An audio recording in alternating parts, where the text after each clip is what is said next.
ሰላም ጤና ይስጥልን ውድ የቻናላችን ተከታታዮች የፕሮግራማችን ቤተሰቦች ይህ አብዲራዋ ቲዩብ ነው። ፕሮግራማችንን ላይክ በማድረግ እንድንጨምሩ ላይክ ስታደርጉ የዚህም ፕሮግራም ተደራሽነት ተደማጭነት ከፍ ስለሚያደርግ ላይካችሁ ይጠቅመናል። ላይክ እያደረጋችሁ እንድታደምጡን አዲስ የሆናችሁ ቻናላችንን ዛሬ ለከፈታችሁ ዛሬ ለተቀላቀላችሁ ሰብስክራይብ በማድረግ ቤተሰብ እንድትሆኑ የቻናላችን ተከታታይ እንድትሆኑ የአክብሮት ግብዣችን ነው። ይህንን ፕሮግራም ከሀገር ውጭ የምታደምጡ የቻናላችን ተከታታዮች ድጋፋችሁን በሱፐር ስቲከር፣ ሱፐር ቻት፣ ሱፐር ታንክስ ድጋፍ ታደርጉልን ዘንድ የአክብሮት ግብዣችን እያቀረብን ዛሬ 11 ሰዓት በእንግሊዝ ምድር አንድ ጨዋታ ብቻ ነው የሚደረገው። ፕሪሚየር ሊግ ጨዋታዎች በቀጥታ ወደ ትናንት ምሽት ቪላና ሊቨርፑል እንዲጫወቱ ተደርጎ ቪላ 4-2 አሸነፈ። ቀሪ ጨዋታዎች እሁድና ሰኞ ነው የሚደረጉት እና የዛሬ ተፋላሚዎች ቼልሲና ማንቸስተር ሲቲ የኤፍኤ ካፕ ፍጻሜ ያደርጋሉ። ቀሪ ጨዋታቸውን ማክሰኞ ምሽት 4 ሰዓት ከሩብና 3 ሰዓት ተኩል በርንማውዝ ከማንቸስተር ሲቲ፣ ቼልሲ ከቶትናም በሚያደርጉ ጨዋታ ነው ቀሪ ጨዋታቸውን ቀጣይ ሳምንት የሚያደርጉት።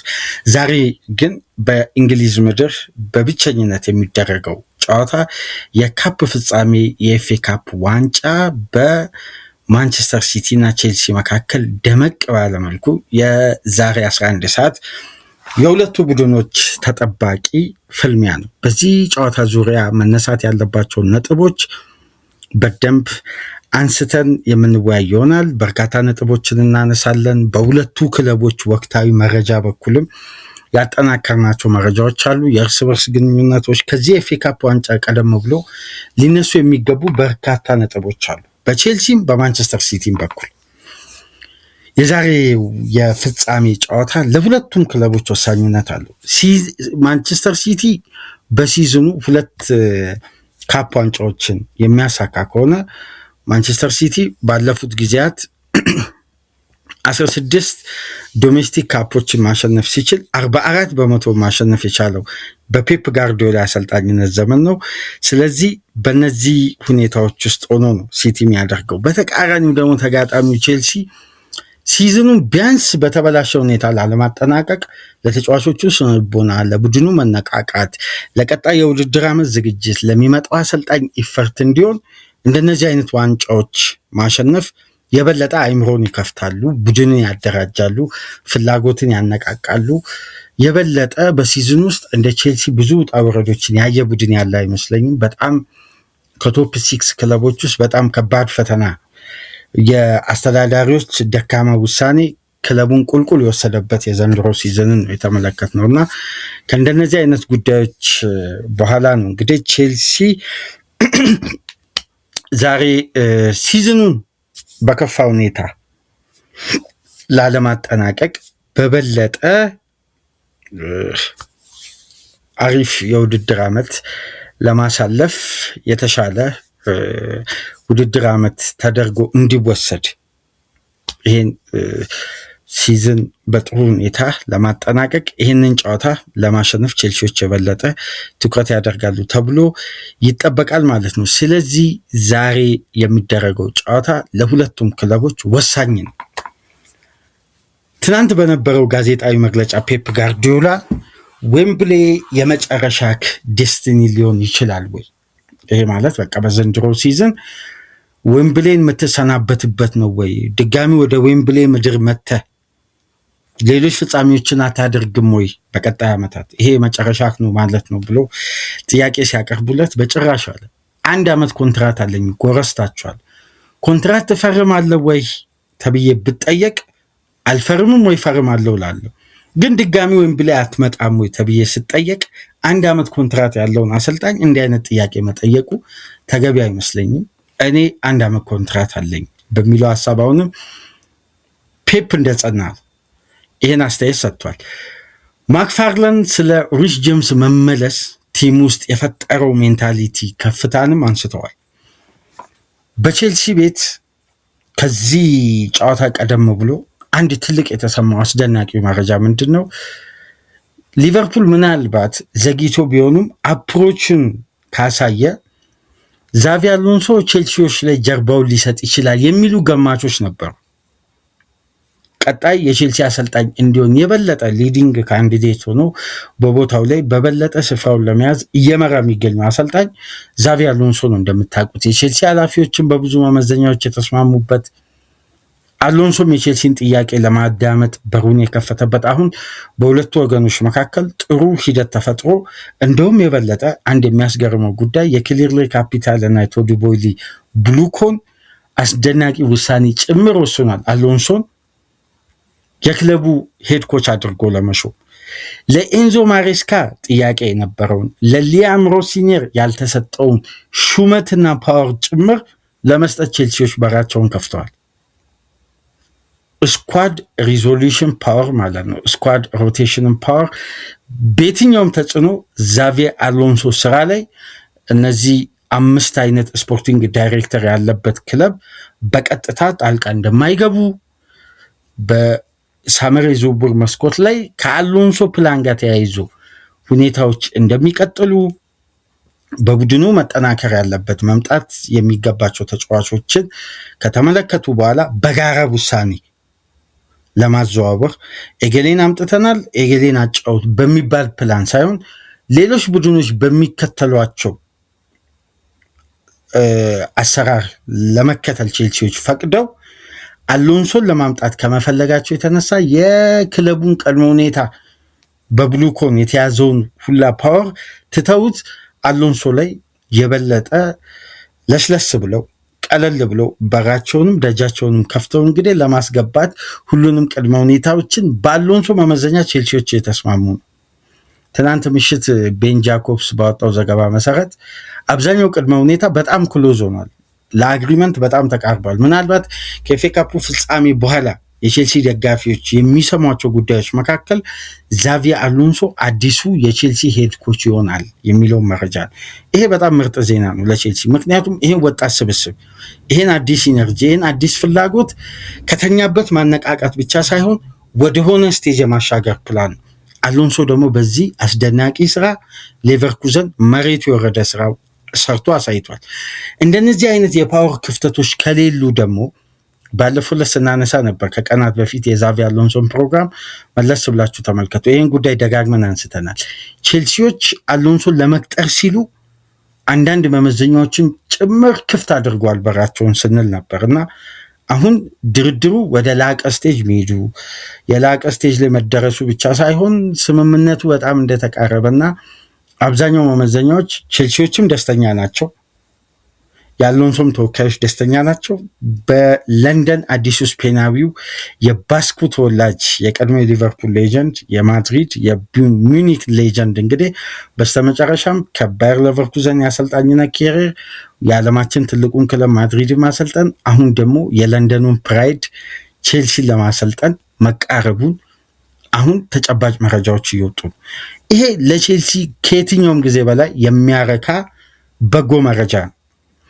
ለመሰላችሁ በብዙ መመዘኛዎች ካየን ቼልሲ መግባት ወዳለበት ሀዲድ ውስጥ በትክክልም ዛቪ አሎንሶ ማስገባት ይችላል። ይሄ አቅም አለ። ይሄ አቅም ከሚገባው በላይ አሎንሶ አለው።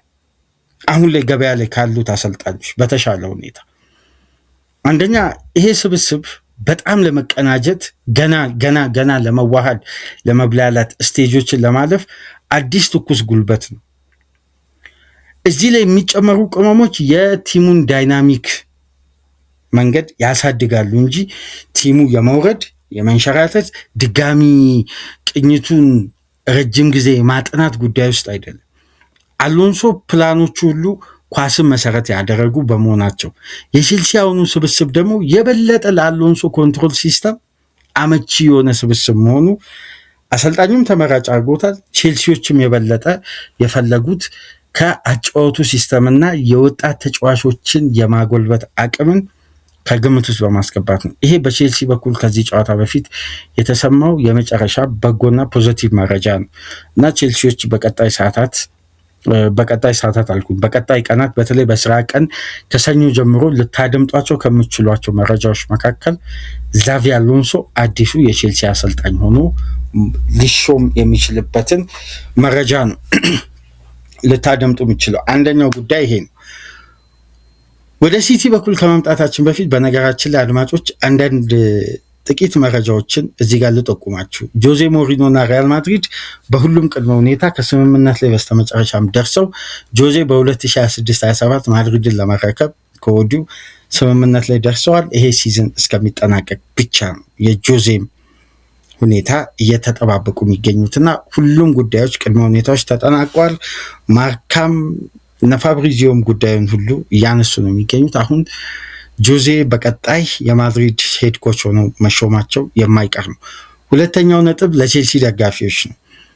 ቼልሲና አርሴናል የበለጠ ፍላጎታቸውን ቢያሳድጉም አሁን ላይ አንቶኒ ጎርደን ማረፊያው ከለንደን ውጪ ከእንግሊዝ ውጪ አልፎ በጀርመን አሊያንዝ አሬና ማረፊያው ሊሆን እንደተቃረበ ትናንትና ዘ ታይምስን ጨምሮ በርካታ ሚዲያዎች እየዘገቡ ነው። ባየር ሙኒክ ይህን ተጫዋች ለማስፈረም ከወዲሁ ተቃርቧል። የዝውውር መስኮቱ እንደተከፈተ በመጀመሪያ 10 ቀናት ባየር ሙኒክ አንቶኒ ጎርደን የሚያስፈርም ይሆናል ነው የሚሉት እነ ክሪኮፕም የዘ ታይምስም ዘጋቢዎች እነ ፋብሪዚዮ ሮማኖ አድቫንቴጁን በጣም አስፍቷል። ማይክል ካሪክ በማንቸስተር ዩናይትድ ቤት የ2 ዓመት ኮንትራት ሊሰጠው ከስምምነት ላይ መደረሱንም በተመሳሳይ ትናንት የወጡ መረጃዎች ያሳያሉ። እነዚህ አጠቃላይ ሄድላይንሶች ናቸው። ከቼልሲ አሰልጣኝነት ቅጥር ጋር በተያያዘ አንድ ላይ የወጡ መረጃዎች ነው። በዚህ አጋጣሚ ላካፍላችሁ ብዬ ነው። ወደ ማንቸስተር ሲቲ ደግሞ መረጃ እንምጣ። ቤናቬንቱራ 15 ዓመት የፔፕ ጋርዲዮላ የፊትነስ አሰሪ ሆኖ ከባርሳ እስከ ማንቸስተር ሲቲ ድረስ ከፔፕ ጋር ሳይለያይ የፔፕ ቀኝ እጅ እንደተደረገ የሚቆጠር ትልቁ ባለሙያ በዚህ ዓመት መጨረሻ ማንቸስተር ሲቲን ይለቃል ተባለ። አንድ በዚህ ዓመት መጨረሻ ማንቸስተር ሲቲ በተጨማሪ በርናንዶ ሲልቫን ይለቃል። 2 ፔፕ ጋርዲዮላ እንዴት ቀጣይ ዓመት ይቆያል የሚለው ጉዳይ በእነዚህ መመዘኛዎችና በእነዚህ መነጽሮች ካየን እውነትም የመቆየቱ እድል ጠባብ ሊሆን ነው። ግን ፔፕ ትናንትናም በሰጠው መረጃ የ1 ዓመት ኮንትራት አለኝ እያለ ነው። አሁን የቤን ጃኮብስን መረጃ ገብታችሁ እስቲ ተመልከቱ። አንድ ተንቀሳቃሽ ምስል የፔፕ የፕሪሚየር ሊግ ዋንጫዎች፣ የሻምፒየንስ ሊግ ሁሉም ዋንጫዎች ተቀምጠው አንድ የቪዲዮ ሹት በኢትሃድ ሲደረግ የተቀረጸ ቪዲዮ ሹት ወጣ። የ6 ሰከንድ ቪዲዮ። ያ ቪዲዮ ሹቱ እንግዲህ አብዛኛው የሚሉት የበርናንዶ ሲልቫን ስንብት የጆን ስቶንስን ስንብት በተመለከተ ነው የሚሉት። ስለዚህ የፔፕ ጋርዲዮላ አይደለም ለማለት ይከብዳል። ምክንያቱም እዛ ቪዲዮ ላይ ታይቷል የተባለው ቪዲዮ የፔፕ ነው። ግን እነዛ ሹቶች የነበሩት ለሁለቱ ሌጀንደሪ ተጫዋቾች ናቸው እየተባለ የፔፕ ቆይታ እንቆቅልሽ አሁንም አልተፈታም። ስለዚህ ዲፋይንድ ከሚያደርጉ ጨዋታዎች መካከል አንዱ የዛሬ ምሽቱ የኤፍ ኤ ካፕ ጨዋታ ይሆናል ተብሎ እየተጠበቀ ነው። እናንተ እንዴት ትመለከታላችሁ? አሁን ዛሬ 11 ሰዓት የሚደረገው ጨዋታ አመሻሽ በእጅጉ ይጠበቃል። በተለይ በሁለቱ ክለቦች መካከል ፍጻሜ ጨዋታ ሁሌም ተናፋቂ ነው። እንደምታውቁት ሁለቱ ክለቦች ደመቅ ያለ ታሪክ ያላቸው፣ ጥሩ የማሸነፊያ ሬት ያላቸው፣ በዚህ ውድድር ላይ በቅርብ ዓመት ባለድል የነበሩ ክለቦች ናቸው። ነገር ግን የዛሬው ጨዋታ ቅዳሜ ለሚደረገው ጨዋታ ከ1813 ቀናት በኋላ ነው ቼልሲ ማንቸስተር ሲቲን ካሸነፈ እና 2 ሳምንት ከተጨመረበት ድፍን 5 ዓመት ይሞላዋል።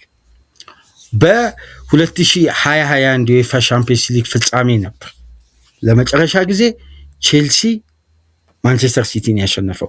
ከዛ በኋላ ሁለቱ ክለቦች 13 ጊዜ ተገናኝቷል። ሲቲ 10ሩን አሸንፏል። 10ሩን ማሸነፍ ብቻ ሳይሆን 13 ተከታታይ ጨዋታ ባለመሸነፍ ጉዞ ውስጥ መቆየቱ ብቻ አይደለም። በእነዚህ 13 ጨዋታ ያለመሸነፍ ጉዞ ውስጥ 25-7 ነበር በአግሪጌት ሲቲ እየመራ የሚገኘው በግብ ክፍያ ማለት ነው። እና ማንቸስተር ሲቲ በቼልሲ ላይ የዚህን ያክል ሎንገስት ዊኒንግ ራን ይዞ ሲቆይ ለመጨረሻ ጊዜ ቼልሲ ከጃንዋሪ 1999 እስከ ማርች 2004 በአርሴናል 17 ጨዋታ ያለመሸነፍ ጉዞ የተወሰደበት ጊዜ ነበር፣ ሰፊው ጊዜ። ከዛን ጊዜ በኋላ በቼልሲ እግር ኳስ ታሪክ 13 ተከታታይ ያለመሸነፍ ጉዞ ሪከርድ የተወሰደበት ቼልሲ ወይም ማሸነፍ ያልቻለው ቡድን ማንቸስተር ሲቲ ነው ከዚህ የአርሴናል ሪከርድ በኋላ።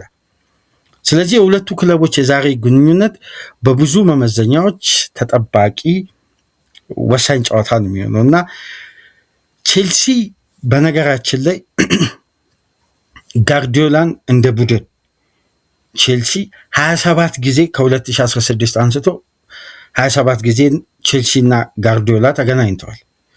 የጋርዲዮላ ማንቸስተር ሲቲ በጣም የሚያስገርማችሁ 27ቱን ጨዋታዎች ያደረጉት 9 አሰልጣኞች ናቸው። ያ ማለት በአማካይ አንድ አሰልጣኝ 3 ጊዜ ፔፕን ያገኘው ነበር ማለት ነው። ግን በጨዋታ ቁጥር ከተመለከትን ቱኸል 5 ጊዜ፣ ኮንቴ 4 ጊዜ፣ ማውሪሲዮ ሳሪ 4 ጊዜ፣ ፍራንክ ላምፓርድ 4፣ ማውሪሲዮ ፖቼቲኖ፣ ግራም ፖተር 3 ጊዜ፣ ኤንዞ ማሬስካ 2 ጊዜ፣ ሊያም ሮሲኒየር እና ካለም ማክፋርላን አንዳንድ ጊዜ አግኝተውቻል። 27 ጊዜ ሲገናኙ በ9 አሰልጣኞች ነበር ቼልሲ 27 ጊዜ ፔፕን መግጠም የቻለው። ይህን የምንመለከተው ምን መሰላችሁ? በቀጥታ አንድ ቡድን የግንባታው ሂደት ምን ያክል ቀጣይ ባለ ፕላን ላይ መሰረት እንዳደረገን። ሲቲ በፔፕ ውስጥ ለ10 ዓመት የተገነባበት ስትራቴጂ የሚያስደንቅ ነው። ቼልሲ በእነዚህ መሀል ዩኤፋ ሻምፒዮንስ ሊግን፣ ፔፕ የመጣ ዓመት ፕሪሚየር ሊግን የተለያዩ ድሎችን አስመዝግቧል። ግን ስለ ኮንሲስታንሲ ነው። አሁን የመጡ አሰልጣኞችን ብትመለከቱ የእግር ኳስ አይዲዮሎጂያቸው የአብዛኛው ፍጹም አይገናኝም። አሁን የሳሪ የቱሄል እና የኮንቴ የሶስቱም የተለያየ ነው። የኮንቴ 3-4-3 ሌላ ፍሌክሲቢሊቲ ነው። የቱሄል በተመሳሳይ፣ የሳሪ ደግሞ ኦርጋናይዝድ የሆነ 4-3-3። ከዛ የፖቼቲኖ የሃይ ፕረስ ቡድን፣ የግራም ፖተር ቼልሲ ቤት መጥቶ ባክስሪውን ቢተውም የኮንትሮል ቡድን፣ የኤንዞ ማሬስካ ኮንትሮልን ከፕሬሲንግ ጋር ያጣመረ፣ የሊያም ሮሲነር ደግሞ በጣም ዞኑን ለአደጋ የሚከፍት በጣም የመልሶ ማጥቃት ቡድን። ሁሉም ቅርጾች ይለያያሉ። ሲቲ ግን ለ10 ዓመት በጋርዲዮላ ውስጥ የተገነባው አይደንቲቲ ይሄ ዊኒንግ ሜንታሊቲው በየአመቱ ዋንጫ የሚራ ቡድን ሆኖ ተገንብቶ ነው እና ይሄ ሜንታሊቲ ዛሬ ላይ ነው እንግዲህ ቼልሲ ማክፋርለን ለሁለተኛ ጊዜ ጋርዲዮላ የሚገጥመው። ታስታውሱ እንደሆነ የኤንዞ ማሬስካ ስንብት ወቅት በጊዜ አሰልጣኝነት በተሾመበት ጊዜ ሊያም ሮሲኒየር ከመሾማቸው በፊት በኢትሃድ የነበረውን ጨዋታ 1-1 መለያየቱ ይታወሳል። ኤንዞ ፈርናንዴስ በመጨረሻ ደቂቃ ባስቆጠረው ግብ አንዳቻ ሲለያዩ ቲጃኒ ራይንደርስ ባስቆጠረው ጨዋታ። ታዲያ ማንቸስተር ሲቲ በአንድ የውድድር ዓመት 2 ጊዜ ዶሜስቲክ ካፕን ያነሳ በአንድ ጊዜ ነው 2 ዶሜስቲክ ካፕን ማንሳት የቻለው ኤፍኤ ካፕና ካራቦ ካፕን። ይሄን ታሪክ ግን ቼልሲ ፈጽሞታል፣ ሊቨርፑል አድርጎታል፣ ሲቲ አድርጎታል። እነዚህ ክለቦች ናቸው ማድረግ የቻሉ። ሊቨርፑል በ2001 እና በ2021-22፣ ቼልሲ በ2006 እና 7፣ ማንቸስተር ሲቲ ደግሞ በ2018-19። ሊቨርፑል 2 ጊዜ ማድረግ ሲችል ሲቲ እና ቼልሲ ደግሞ አንዳንድ ጊዜ ነው ዶሜስቲክ ካፕን በአንድ የውድድር ዓመት በማሸነፍ። ሲቲ እንግዲህ ባለፉት ጊዜያት 16 ዶሜስቲክ ካፖችን በጋራ ሊግ ካፕና ኤፍኤ ካፕን ሲያሸንፍ 44% ማሸነፍ የቻለው ከፔፕ ጋርዲዮላ ጋር። ሊግ ካፕን 5 ጊዜ፣ ኤፍኤ ካፕን 2 ጊዜ። እንደውም ፔፕ እኮ በኤፍኤ ካፕ ፍጻሜ የመሸነፍ ሬት አለው አይደል እንዴ? ከዚህ በፊት በማንቸስተር ዩናይትድም ሽንፈት አስተናግዷል። እና ማንቸስተር ሲቲ በዚህ የውድድር ዓመት 11 ጨዋታዎችን ሲያሸንፍ በሁለቱም ኮምፒቲሽኖች 35 ግብ ማስቆጠር ችሎ 5 ግብ ብቻ ነው የተቆጠረበት እና ሲቲ በታሪክ የመጀመሪያ ቡድን ነው 100% በሁለቱ ኮምፒቲሽን ሁሉንም ጨዋታ አሸንፎ አንደኛ ፋይናል በመድረስ ካራቦ ካፕን አርሴናልን አሸንፎ ዋንጫ ማንሳት ችሏል። አሁን ደግሞ ከቼልሲ ጋር ሲገናኝ ይሄን ታሪክ የሚጽፍ ከሆነ ከየትኛውም ተጋጣሚ በላይ በታሪክ ብቸኛ ተደርጎ ይቀመጣል ማለት ነው እና ይሄ ምናልባት ለፔፕ ጋርዲዮላ ማንቸስተር ሲቲ የዛሬው ጨዋታ የተለየ ትርጉም ከተሰጠው ምናልባት ፔፕ ካልቀጠለ የመጨረሻ የፍጻሜ ጨዋታው ነው የሚሆነው የፍጻሜ ጨዋታ እና ቼልሲዎች በ2016 ብቻ በ2026 አሁን የፈረንጆቹ አዲሱ ዓመት ከገባ በኋላ በሁሉም ውድድሮች 12 ሽንፈት አስተናግደዋል እና ይሄ የቡድኑ 2025 በኤንዞ ማሬስካ ውስጥ ከነበረው ሙሉ የውድድር ዓመት 15 ሽንፈቶችን ብቻ ነው ያስተናገደው። ለምሳሌ በ2024 እና በ2022 12 ነው የተሸነፈው። አሁን የቼልሲ የዊኒንግ ሬት መውረዱ የምንመለከተው 43% ነው የዘንድሮ የውድድር ዓመት። ካለፉት ዓመታት በጣም ዝቅተኛ ዊኒንግ ሬት ነው። እንደውም በዩሮፒያን ቶፕ 5 ሊግ ውስጥ ከማርች 1 አንስቶ በተደረጉ ውድድሮች በ14 ጨዋታ 9 በመሸነፍ ከፒሳ በመቀጠል ሁለተኛ ቡድን ነው። ፒሳ በ10 ጨዋታ 9 ነው የተሸነፈው። ቼልሲ በ14 ጨዋታ 9 ነው የተሸነፈው። አትሌቲኮ ማድሪድ በ18 ጨዋታ 9፣ አትሌቲክ ቢልባኦ በ11 ጨዋታ 8፣ ሴልታ ፊጎ በ15 ጨዋታ 8፣ ፍራይበርግ በ17 ጨዋታ 8 የተሸነፉ ቡድኖች ናቸው። በዛሬው ጨዋታ ግን አንድ ጉዳይ በቼልሲ በኩል የበለጠ ልንመለከት የሚገባው አንድ ትኩረት የሚሰጠው ትልቅ ጉዳይ አለ። ቼልሲ በዶሜስቲክ ፋይናል በተለይ በካራቦ ካፕ እና በኤፍኤ ካፕ መች መሰላችሁ ከ2020 በኋላ የኤፍኤ ካፕ ፋይናል ከአርሴናል ጋር ክሪስቲያን ፑሊሲች የቼልሲ ግብን አርሴናል ላይ ካስቆጠረ በኋላ ቼልሲ ከዛም በኋላ በደረሳቸው ፍጻሜዎች ውስጥ 53 ሙከራ አድርጓል። 18 ኢላማውን የጠበቀ ሙከራ አድርጓል በ4 ፍጻሜዎች። መቼ? ፑሊሲች በኤፍኤ ካፕ ግብ ካገባ በኋላ 60 ሙከራዎች በዶሜስቲክ ካፕ ፍጻሜዎች ያለ ግብ ቼልሲ አጠናቋል። ስለዚህ ዛሬ ቼልሲ ቱዝለስ መሆን አይጠበቅበትም። አስቆጣሪ መሆን የሚጠበቅበት ጨዋታ ነው። ምክንያቱም ከ2020 በኋላ ቼልሲ በየትኛውም ዶሜስቲክ ካፕ በኤፍኤ ካፕም በካራቦ ካፕ ፍጻሜ ደርሶ በአጠቃላይ ቼልሲ ግብ የሚባል አላስቆጠረም። እሺ ተውት፣ ባለፉት 6 የዶሜስቲክ ካፕ ፍጻሜዎች ከ2019 የሊግ ካፕ ፋይናል ጨምሮ ደግሞ ከተቆጠረ በ69 ሙከራዎች ውስጥ ቼልሲ አንድ ግብ ነው ያስቆጠረው፣ 1.4% ማለት። ይሄ ምናልባት ጥሩ የሚባል ሪከርድ አይደለም። አሁን ባለፉት 6 ጨዋታዎች አንድ ግብ፣ 69 ሙከራ፣ 21 ኢላማውን የጠበቀ ሙከራ፣ 150 በተጋጣሚ መጫወቻ ክፍል ውስጥ ኳሶችን መንካት፣ ሾት ኮንቨርዥን ሬቱ 1.4 የቼልሲ። ይሄ ጥሩ የሚባል ዳታ አይደለም። በዘንድሮ ሲዝን እንግዲህ የቼልሲን ውጣ ወረድ ከሚያሳዩ ቁጥሮች መካከል አንዱ ይሄ ነው። ለዚህ ደግሞ እንደ ምክንያት አድርገን ልናነሳ የምንችለው በትልቁ የሚነሳው የኮል ፓልመር ፎርም ነው። አሁን ባለፉት 10 ጨዋታዎች ግብ አላስቆጠረም፣ አሲስትም አላደረገም። 11 ቻንሶችን ክሬት አድርጓል፣ 25 ሞክሯል፣ 3.42 ኤክስፔክትድ ግቦችን ክሬት አድርጓል 763 ደቂቃ ውስጥ። ታዲያ የፓልመር ኤፊሸንሲ ማነስ በቼልሲ ግብ ላይ ምን ያክል ተጽዕኖ እንደፈጠረ ተመለከታችሁ?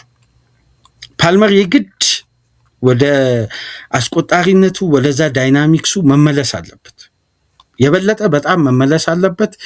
ያን ሻርፕ የሆነ የፓልመር እንቅስቃሴን አሁን ቼልሲ የበለጠ የሚፈልግበት ሰዓት ነው። በተለይ ይሄ የፍጻሜ ጨዋታ ይሄ በደንብ ለማክፋርለን በጣም ወሳኝ ሰዓት ነው። የበለጠ በቀጣይ ዓመት እኮ ቼልሲ እንደሚባለው የዛቪ አሎንሶን ጉዳይ ካጠናቀቀ ምንም ጥያቄ የለውም። በአስደናቂ ሁኔታ መጀመሪያ ሻርፕ የሚሆነው ተጫዋች ኮል ፓልመር። የኮል ፓልመር አይነት ተጫዋች በዛቪ አሎንሶ ኮንትሮል ሲስተም ውስጥ ሁሌም አመርቂ አስደሳች ፍጹም ፍሉዲቲ የተሞላው በነፃነት የመጫወትን አጋጣሚ ስለሚያገኝ ፓልመር እንዳለፉት ጨዋታዎች ይቸገራል ተብሎ አይታመንም። ግን ለዚህ ሲዝን ቼልሲ መጥፎ ሲዝን አሳልፏል ተብሎ እንዳይደመደም ለቼልሲ አስከፊ ሲዝን ነው፣ አስከፊ የውድድር ዓመት ነው በሚል የተለያዩ ሁኔታዎች እንዳይነሱ እንደነዚህ አይነት ዋንጫዎችን የማሸነፍ ግዴታ አለበት እና 13 ተከታታይ ጨዋታ ያለማሸነፍ ጉዞ ከተጓዘበት ቡድን ጋር ዛሬ 11 ሰዓት የሚደረገው ጨዋታ በጣም ወሳኝ ፍጻሜ ነው እና እንደምታውቁት ቼልሲዎች በኤፍኤ ካፕ ፍጻሜ በመድረስ 22 ጊዜ ማንቸስተር ዩናይትድ አንደኛ ነው፣ 21 ጊዜ አርሴናል ሁለተኛ ነው፣ 17 ጊዜ ደግሞ ፍጻሜ በመድረስ ቼልሲ ጥሩ ሪካርድ አለው። ይሄ 17ኛው ፍጻሜ ነው። ከ17ቱ የኤፍኤ ካፕ ፍጻሜ 8ቱን አሸንፏል፣ 8ቱን ተሸንፏል። ስለዚህ ቼልሲ እኩል የሆነ ቁጥር ነው ያለው 8 በማሸነፍ 8 በመሸነፍ እና የዛሬው የመለያም ነው ቼልሲ እንደ ቡድን ባለው ታሪክ እንግዲህ በደንብ የምንመለከተው ነው። በኤፍኤ ካፕ በነገራችን ላይ ከ2016-17 ፔፕ ጋርዲዮላ ከመጣበት ጊዜ አንስቶ ከፍተኛ ቁጥር ያለውን ጨዋታ በማድረግ ቼልሲና ማንቸስተር ሲቲን የሚያክላቸው የለም። ማንቸስተር ሲቲ 45 ጨዋታ፣ ቼልሲ 37 ጨዋታ በማድረግ አሁን ከዛን ጊዜ አንስቶ ባሉት ቁጥሮች ደግሞ ከተመለከትን በርካታ ግቦችን በማስቆጠር ማንቸስተር ሲቲ 159 ግቦችን፣ ቼልሲ 111 ግቦችን በማስቆጠር ሲቲ 28 ክሊንሺት በማስጠበቅ ቼልሲ 26 ቁጥሩ ብዙም የክሊንሺቱ ልዩነት የለውም የሁለት ልዩነት ነው ያለውና ቼልሲ የበለጠ በዚህ ውድድር ላይ 4 ተከታታይ ጨዋታዎችን የማሸነፍ ሪከርድ አለው ከፕሪሚየር ሊጉ በተሻለ ሊድስ ዩናይትድን አሸንፎ ወደ ፍጻሜ ማለፉ የሚታወስ ነው። በበለጠ ኤንዞ ፈርናንዴዝ በዚህ ውድድር 4 ግብ 2 አሲስት በማድረግ የ6 የግብ ተሳትፎ አለው በ619 ደቂቃዎችና የበለጠ ደግሞ አሊያንድሮ ጋርናቾን በዚህ ውድድር ላይ ጥሩ ሚሞሪ አለው። እንደምታስታውሱት በ2024 ፍጻሜ ከማንቸስተር ሲቲ ጋር ግብ በማስቆጠርና በፍጻሜ ዛሬ ጋርናቾ የሚያስቆጥር ከሆነ ከፔፕ ጋርዲዮላ ማንቸስተር ሲቲ ጋር በተለያየ ክለብ በአንድ የፍጻሜ ጨዋታ በተለያየ ክለብ በአንድ ኮምፒቲሽን የተለያየ ክለብ የተጫወተ በፔፕ ሲቲ ላይ በፍጻሜ ግብ ያስቆጠረ ብቸኛ ተጫዋች ይሆናል በታሪክ። በነገራችን ላይ ዛሬ ጋርናቾ ተሰልፎ የሚያስቆጥር ከሆነ የበለጠ ደግሞ በግራ በዛኛው የሜዳ ክፍል ደግሞ ጀረሚ ዶኩ አስደናቂ ሲዝን እያሳለፈ ነው። ባለፉት ጨዋታዎች የሚገርም ብቃቱን ያሳየ ነው። የበለጠ ደግሞ ዶኩ በመጀመሪያ ዙር የኤፍኤ ካፕ ጨዋታዎችን በርካታ ደቂቃ እንዳገኘ ይታወሳል እና ባለፉት ጊዜያት በኤፍኤ ካፕ በተሰለፈባቸው ጨዋታዎች 5 አሲስት እና 3 ጎል ማስቆጠሩ ይታወቃል። እንዲሁም ይሄ ተጫዋች 5 አሲስት ብቻ ሳይሆን በዘንድሮ የፕሪሚየር ሊግ ጨዋታ 40 ድሪብሎችን በማሳካት ብቸኛ ተጫዋች ነው ጀረሚ ዶኩ እና የበለጠ ደግሞ ሃላንድ ጋር ያላቸው ሊንክአፕ ይለያል። ነገር ግን ኤርሊ ሃላንድ በሚያስገርም ሁኔታ በ9 ፍጻሜዎች 15 ሙከራ አድርጎ ምንም ግብ አላስቆጠረም። በ9 ፍጻሜዎች ሲቲ በደረሰበት ሃላንድ ወደ ሲቲ ከተዘዋወረበት ጊዜ አንስቶ ለመጨረሻ ጊዜ ኤርሊ ሃላንድ ቦሩሲያ ዶርትመንድ ከአርቢ ሌይፕዚግ ጋር ሜይ 2021 በጀርመን ዴፌል ፖካል ካፕ ላይ ባደረጉት ጨዋታ ነበር። የፍጻሜ ጨዋታ ላይ 2 ግብ አስቆጠረ። ከዛም በኋላ ሃላንድ ግብ አስቆጠረ። እንደውም አንድ ዘገባ ላይ ስመለከት ዌምብሌ ላይ ሃላንድ አይደለም ግብ ማስቆጠር ሙከራውም የለም ነው የሚባለው። 11 ሙከራ ነው ያለው በ8 የፍጻሜ ጨዋታ 601 ደቂቃ አድርጉ። ይሄ ምናልባት ለቼልሲ ዛሬ መስማት ከሚፈልጓቸው ፖዚቲቭ መረጃዎች መካከል አንዱ ሊሆን ይችላል። የሃላንድ በዌምብሌ ያለው ሃንጎቨር እንግዲህ አልተገፈፈም ነው የሚለው። እንግዲህ ሁለቱ ክለቦች ዛሬ ከሚያደርጉት ጨዋታ የበለጠ በፍጻሜ በርካታ ጊዜ በመገናኘት ቼልሲና ማንቸስተር ዩናይትድ ነው 9 ጊዜ ሁለቱ በፍጻሜ በመገናኘት በኤፍኤ ካፕ ከፍተኛውን ቁጥር የያዙት። ዛሬ አመሻሽ 11 ሰዓት የሚደረገው ጨዋታ ግን በብዙ መመዘኛ ይጠበቃል። የትኛው ቡድን የሚያሸንፍ ይመስላችኋል? እስቲ በኮሜንት መስጫ ላይ ሲቲ ወይስ ቼልሲ? ጋርዲዮላ ለ3 ዋንጫ ነው የሚጫወተው። ይህን ዋንጫ ካሳካ ቀጣይ ሳምንት ከበርንማውዝ ጋር የሚኖረው ጨዋታ ይጠበቃል። እንደምታውቁት ማክሰኞ ምሽት ከበርንማውዝ ጋር ጨዋታ አለው፣ ያውም 3:30 ነው። ቼልሲ ደግሞ የለንደን ደርቢውን የምን ጊዜም የቼልሲ ትልቁ ደርቢ ቶትናምን በሜዳ ያስተናግዳል። ቶትናም ያን ጨዋታ ካሸነፈ ዴፊኔትሊ ይተርፋል ከፕሪሚየር ሊግ። ምክንያቱም በዚህ ሳምንት እሁድ ዕለት የሚደረገው የኒውካስል እና የዌስትሃም ጨዋታ ከዌስትሃም ድል ውጪ ከተመዘገበ ቶትናም ቼልሲን አሸንፎ የሚተርፍ ይሆናል። ግን ቼልሲ እንዴት በቀላሉ ለቶትናም ያውም በሜዳው በሩን ይከፍታል? አሁን ውድድሮቹ በመጨረሻ ሰዓት የበለጠ እየሞቁ እየተጋጋሉ የመጡበት ጊዜ ሆኗል። በአጠቃላይ ግን የፔፕም ቆይታ አየር ላይ ቆይቶ ውሳኔ ሳይተላለፍበት፣ አሁን ግማሾቹ የመቆየቱ እድል ሰፊ ነው ይላሉ፣ ግማሹ ደግሞ የመልቀቁ እድል ሰፊ ነው ይባላል። ምንም የተረጋገጠ ነገር የለም። በተቃራኒው ቼልሲ ደግሞ ቋሚ አሰልጣኝ ለመቅጠር በጣም ተቃርቧል። ዛቪ አሎንሶ የቼልሲ ቀጣይ አሰልጣኝ እንደሚሆን የበለጠ አድቫንቴጆቹ ሰፊ እንደሆኑ እየተገለጸ ነው። የዛሬው ፍጻሜን ለፔፕም ለቼልሲ አንገብጋቢ ፍጻሜ ነው። ጨዋታውን ተመልክተን እሁድ ንጋት በሚኖረን ድህረ ጨዋታ ነጥብ ላይ ክፍል 1 ፕሮግራማችን በዚህ ጨዋታ ዙሪያ ይሆናል። ለማንኛውም መልካም ጨዋታ፣ መልካም ውጤት፣ መልካም እድል እንዲሆን ለሁለቱም ቡድኖች እየተመኘን ፕሮግራማችንን ላይክ አድርጉ። አዲስ ከሆናችሁ ሰብስክራይብ፣ ይህንን ፕሮግራም ከሀገር ውጭ የምታደምጡ በሱፐር ስቲከር፣ ሱፐር ቻት፣ ሱፐር ታንክስ ድጋፍ አድርጉ። ከዚህ ፕሮግራም ቀደም ብሎ ትናንት ምሽት ሊቨርፑል በቪላ 4-2 የተሸነፈበትን ጨዋታ ድህረ ጨዋታ ነጥብ ላይ መነሳት ያለባቸውን ነጥቦች ላይ አንስተን ተወያየን። ሁለተኛ ክፍል የኤፍኤ ካፕ ፍጻሜን ፕሪቪው በእንዲህ መልኩ አደረስን። መልካም የረፍት ቀን እንዲሆን ተመኘን። ሰላም ቆዩ።